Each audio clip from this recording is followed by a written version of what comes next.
Before we begin, I want to give everyone a quick announcement. This is Rabbi Yaakov Wolbe.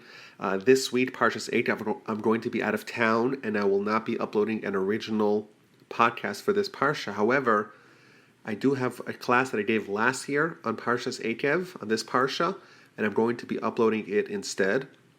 One quick note, the audio quality is not as good as you have become accustomed to from me, so I apologize for that.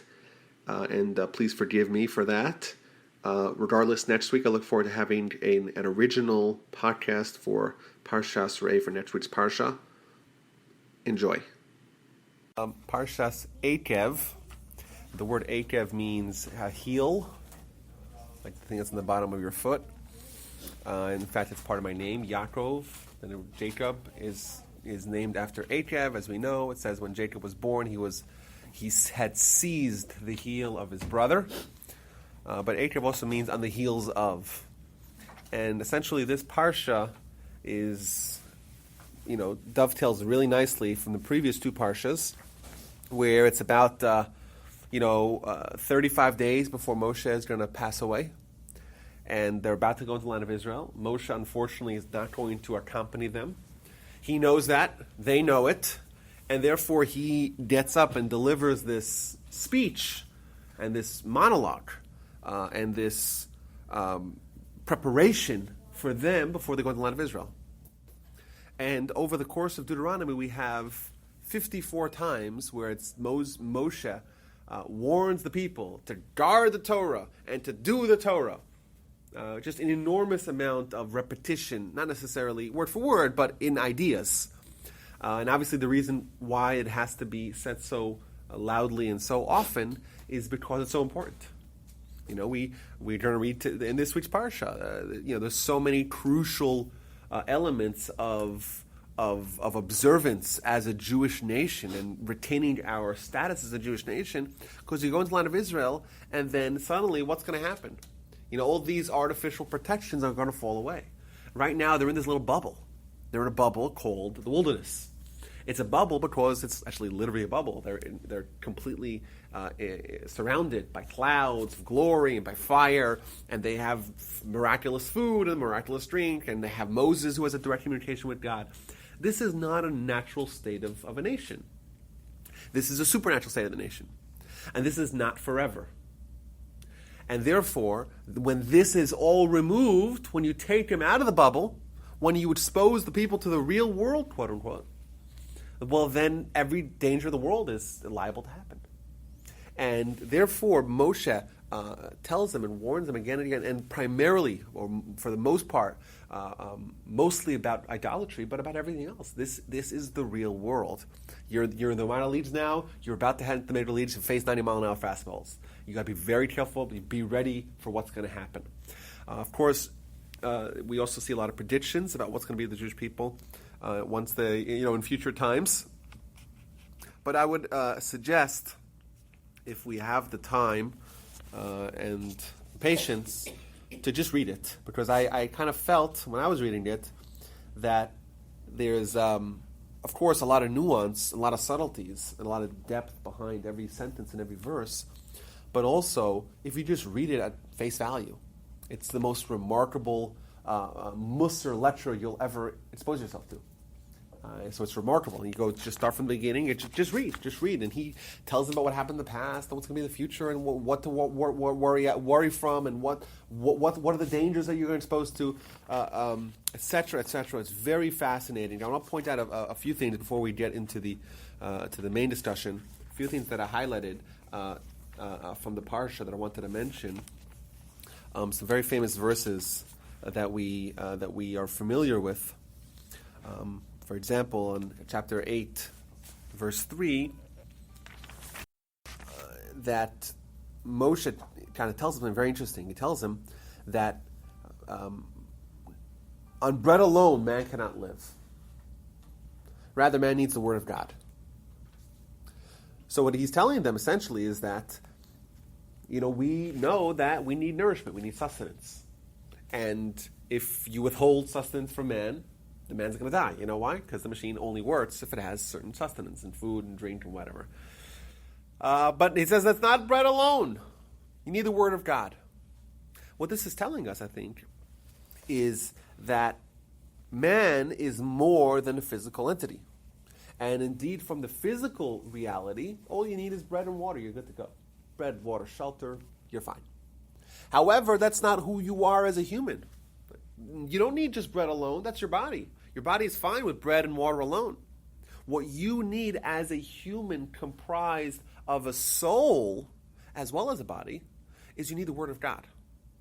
What this does, it's comparing bread to body and Word of God to soul.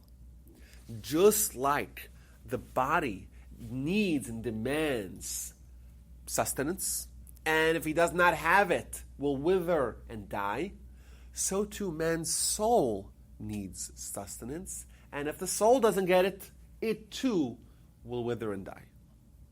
And I want to say a little further that we find many, many, many references for comparisons in Jewish literature between Torah and basic needs.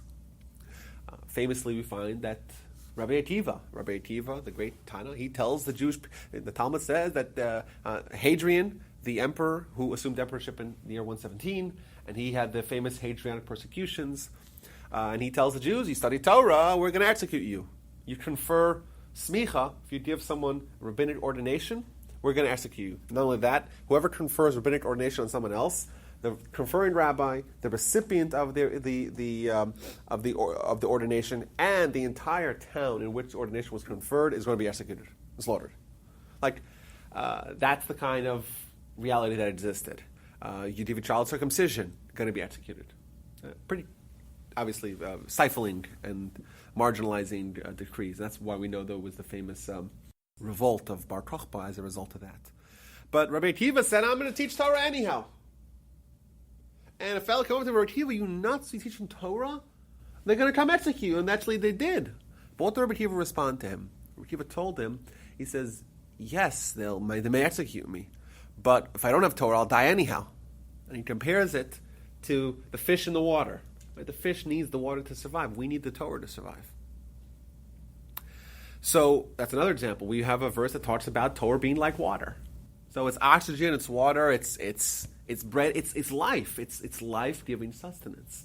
Now, our problem is that we don't feel it. This is our problem. We don't have a sensory link between our soul and our senses. So, for example, when we drink a glass of water, well, we feel the glass of water. When we shake a lulav on Sukkot, we don't feel anything. We feel like we're shaking a branch and a fruit. It feels weird, probably, because our feelings are connected to our body, and our body has no overlap in the spiritual realm. So even though your soul is being delighted, your soul is being taken care of, your soul is being nourished and sustained, and this is life-giving qualities given to your soul. It's a glass of water for your soul. You don't feel it. Now, obviously, the reason why you don't feel it is because if you would feel it, then you would have no free will, of course. But that's what the Torah is telling us. It's telling us that we have to reframe our perspective on what Torah is. What's it all about? It's not just some nice thing to have. It's some sort of added bonus to have some meaning or inspiration or feeling or purpose in life. It's not critical. It's a nice thing to have. No, it's telling us that this is life itself. This is sustenance. This is our life. Without it, we're nothing. And you know what? That to us, I think that should probably elevate the status of what Torah really is. I think it's a very nice thought that Moshe tells them just in one of the verses here. I wanted to share with you guys.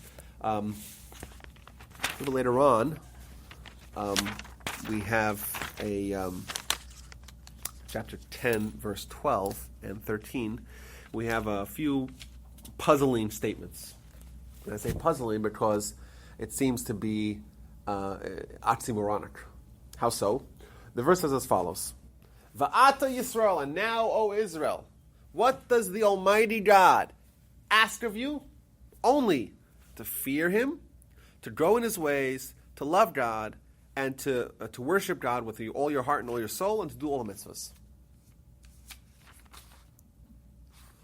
right? So essentially it starts off with saying, like, let's simplify it.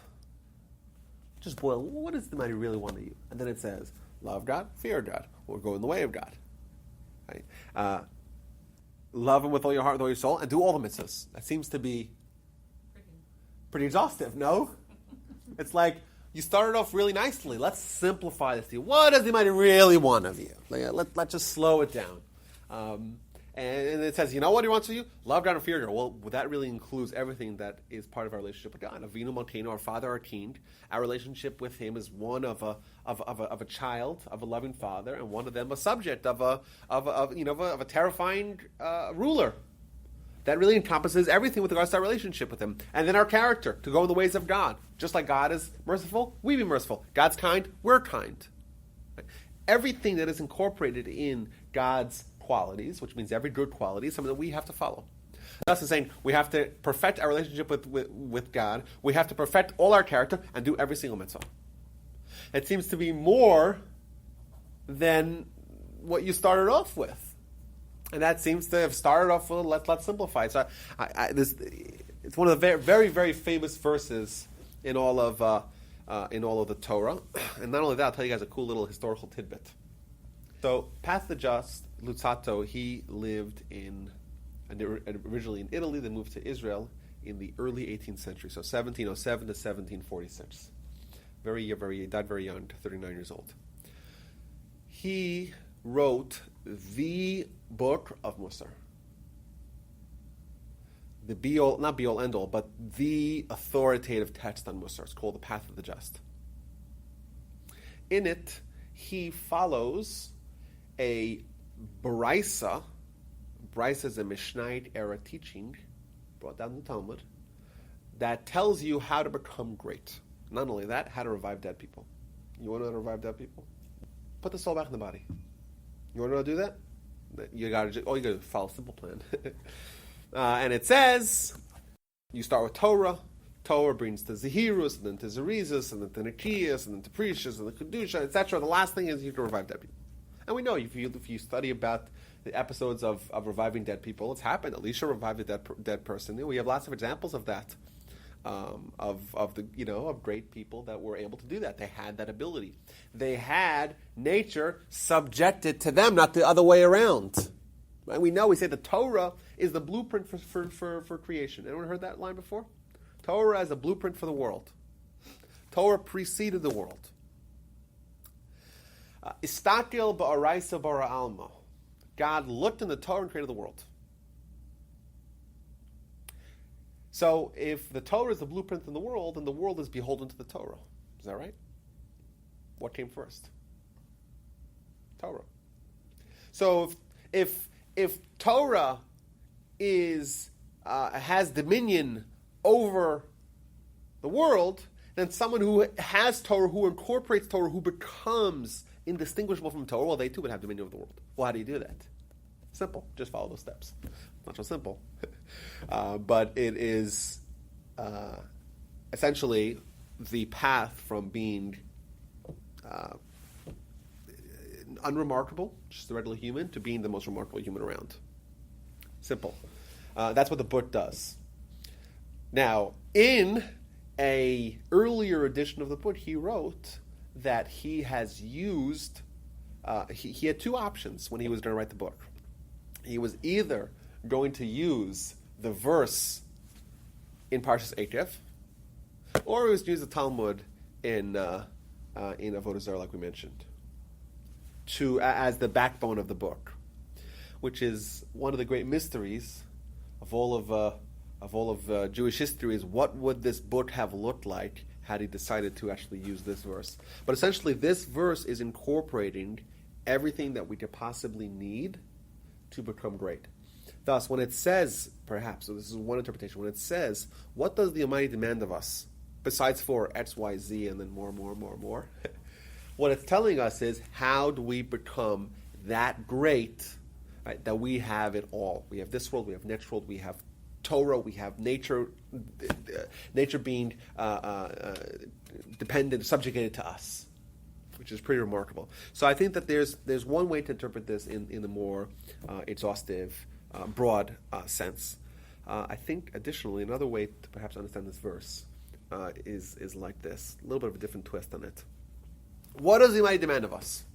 Well, there's a lot. The whole Torah is demanding of us. And you'll start from the beginning of 10. That's the Torah means instruction, and instructions means commandments, and it's not the 10. It's the 10 commandments, but it's not that. There's 113 commandments. There's a lot of commandments. So, well, why are you trying to give a narrow definition? Well, the answer is that yes, as a whole, right, every individual, every Jew has the same thing, the same responsibilities. Yeah, it says 13 mitzvahs, and what it means to be Jew, and all the halacha, and everything. Right? We're all bound the same. However, what distinguishes one of us from the other? Where does our individualism lie? Are we just trying to become all the same? Well, on one hand, yeah, really, because we have the same mitzvahs. Everyone has to have the same mezuzah, and everyone has to have the same tefillin, and everyone has the same kind of sukkah, right? Our mitzvahs look very similar. You buy matzah, we buy the same matzah, made from the same factories. On one hand. On the other hand, we find that the Torah was given 600,000 times. Every individual received their own experience. Everyone connected on their own level. So there is this duality. On one hand, we have the fact that there's this uniform rules that apply to everyone equally. And then we have this idea that everyone has their own unique role, and everyone's independent, and everyone is special, and everyone has their own individuality. That's what this verse is talking about. Yes, of course, the entire Torah is a book that's telling us about what it is that are our responsibilities. However, what it's telling us in here in this verse is that every individual, each one in their own way, in their own with their own qualities, with their own individual quirks and individual character traits, they have to find what is their particular area that they're going to put tremendous stress and build their own unique individual role or individual status in their Judaism. Some people, it's about being very serious. Fear God. What does that mean, fear God? It means having a very serious relationship with God. It means not compromising on the letter of the law. For some people, it's about walking in the ways of God. And that's putting an extra stress on becoming someone whose character is indeed worthy of being considered someone who was created in the image of God, because the character seems to be the same, remarkable. For others, it's going to be loving God. And what does loving God mean? That's an entire class. But loving God means finding the joy of Judaism. It means making your kids happy, proud to be Jewish. It means Shabbat. It means making Shabbat not a burden, but something which is enjoyable, incredibly enjoyable. Finding the meaning and the inspiration and the insight and the understanding and the purpose behind what we're doing. Everyone has to find whatever corner of Jewish life that they want to pitch their tent and settle down and make something special out of their individual entity and their individual qualities and their role as a Jew. Pretty remarkable idea. Moving right along, we find another verse here, very interesting verse. I think it could be very informative as well about a lot of different areas in our lives. We find a verse in chapter 10, verse 19, where Moshe warns the people to love the convert. Why? Because you were foreigners in the land of Egypt. Now, the word for convert and foreigner is the same in Hebrew. The word ger means a foreigner, but it also means a convert. There's a few questions here. Well, first of all, if someone, a convert, well, they're Jewish, so they're certainly part of the verse that says love everyone. Why would there be a need to add another mitzvah, love the convert?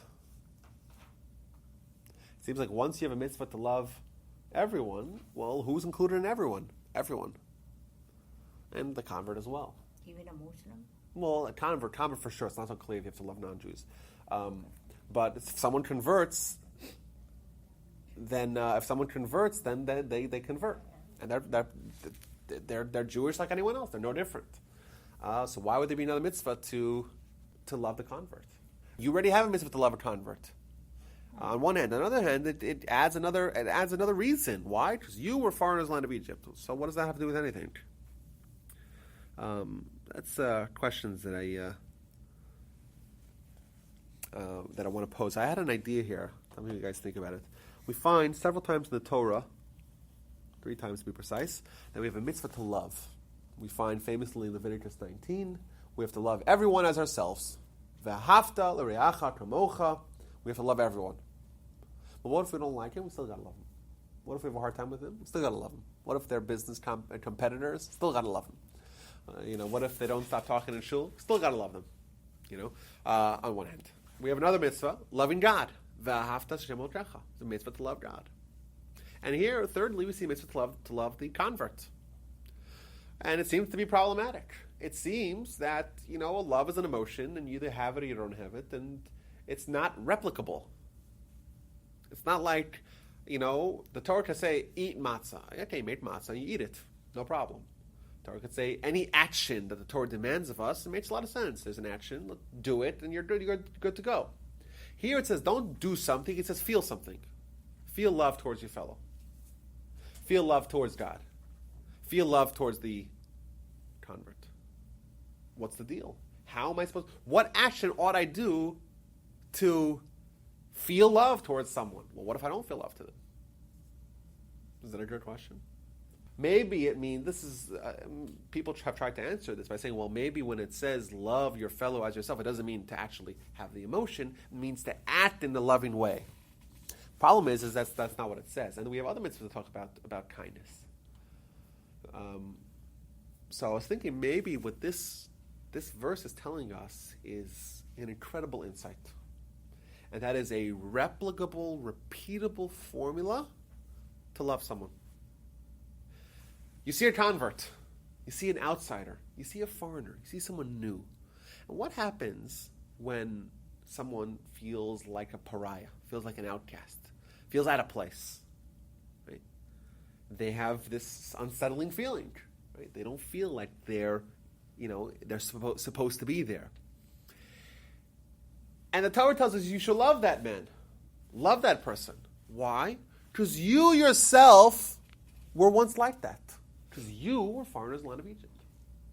What it's telling us is that the way to love someone is to empathize with them. Is to think about what they're going through. To take some life experience that you have had in the past and try to superimpose that into what they're going through. To think about what someone else is going through and say, realize someone is going through the feeling that I myself have experienced as well in the past. The question of how we love God is a question that was asked before.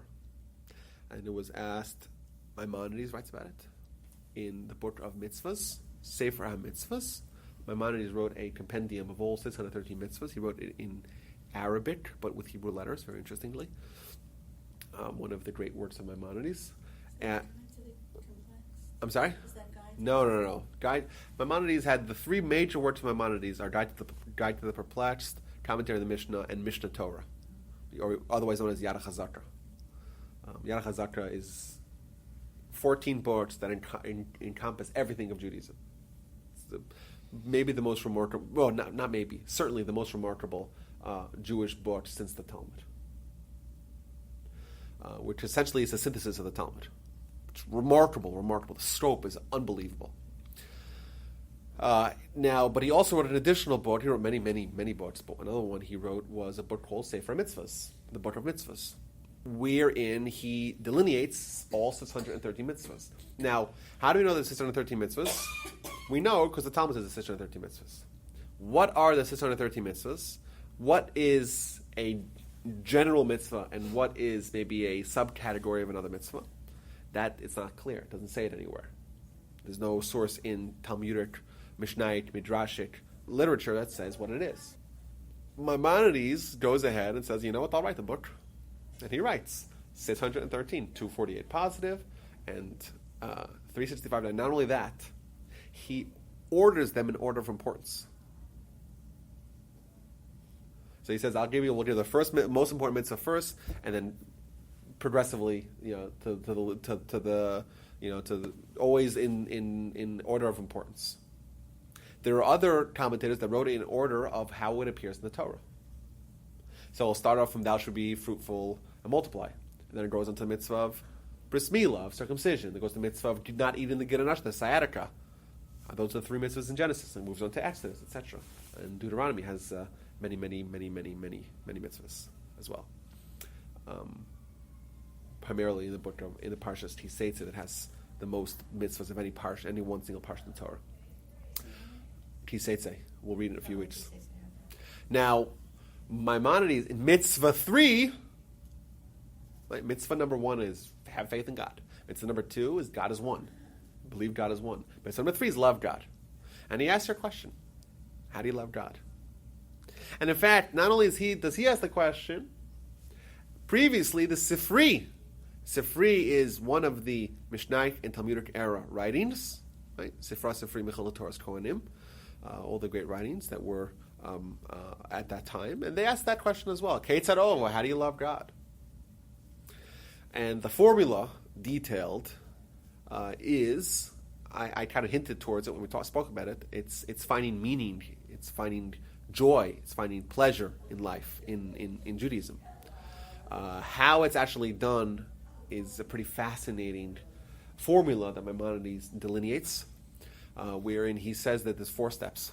Step number 1 is, there's 3 subjects and 4 steps. What are the 3 subjects? Torah, mitzvahs, and nature, science. One of those 3, which is either God's intelligence, the Torah, God's handiwork, science, the nature, the world, or God's commandments, the Torah. Take one of these 3, or maybe all 3, but one of these 3, and think about it, and analyze it. Right? To think and use Zboni, which is a very deep insight, right? Very much deep and targeted thoughts about these issues, until you have a breakthrough. And that could be a breakthrough in science, it could be a breakthrough in biology, it could be a breakthrough in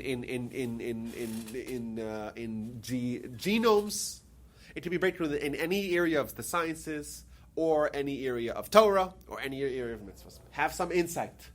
And then you have the pleasure of loving God. That's how you love God. And in fact, he says that this is the highest level of pleasure.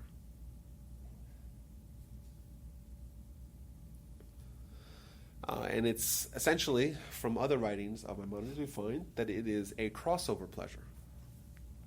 Not to be confused with the car, the crossover. It's a pleasure wherein you cross over into another realm. It's not a physical pleasure. It's not something that can be quantified empirically. It's a spiritual pleasure. That's what it means to love God, to have spiritual pleasure. How do you do it?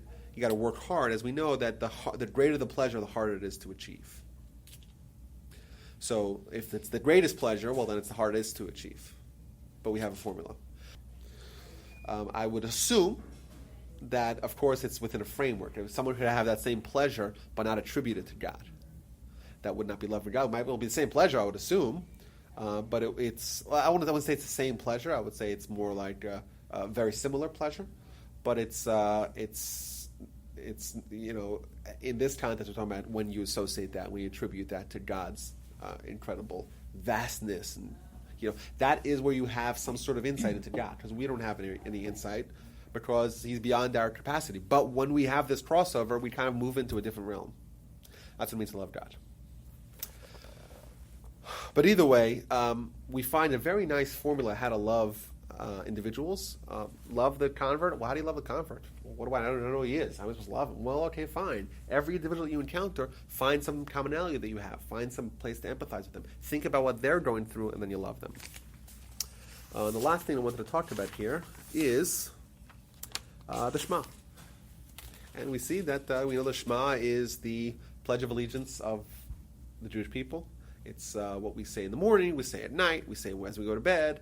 It is critical.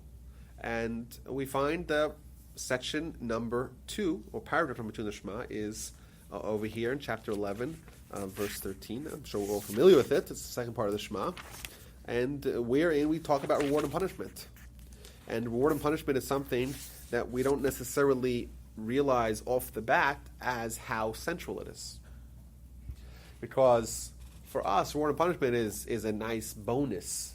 It's nice to get rewarded, and it's nice that the bad people get punished. However, philosophically, it is such a critical element to life itself. Because if there's no reward and punishment, if there are no consequences to our actions, then our actions are inconsequential. Our actions can only have meaning if they have repercussions, both good and bad. If there's no purpose, if there's nothing changes whether I do good or bad, well, then it doesn't matter if I do good or bad. Thus, our life only has purpose is because our actions have purpose, what we do has purpose, because it's reflected that these actions have ramifications, good or bad. If I do something good, well, something good happens. If I do something bad happens. If it didn't matter if I did good or bad, well, then my life would have no meaning. So when we read this, we have to think about the fact that this realm of Torah life, where this framework where we give importance to reward and punishment, well, that's important because without that, we have no meaning in life at all, which is a pretty obviously terrifying thought. No one wants to live that kind of life. So those are some themes that we see in the Parsha. Thanks, everyone. Thank you. And we'll see everyone next week.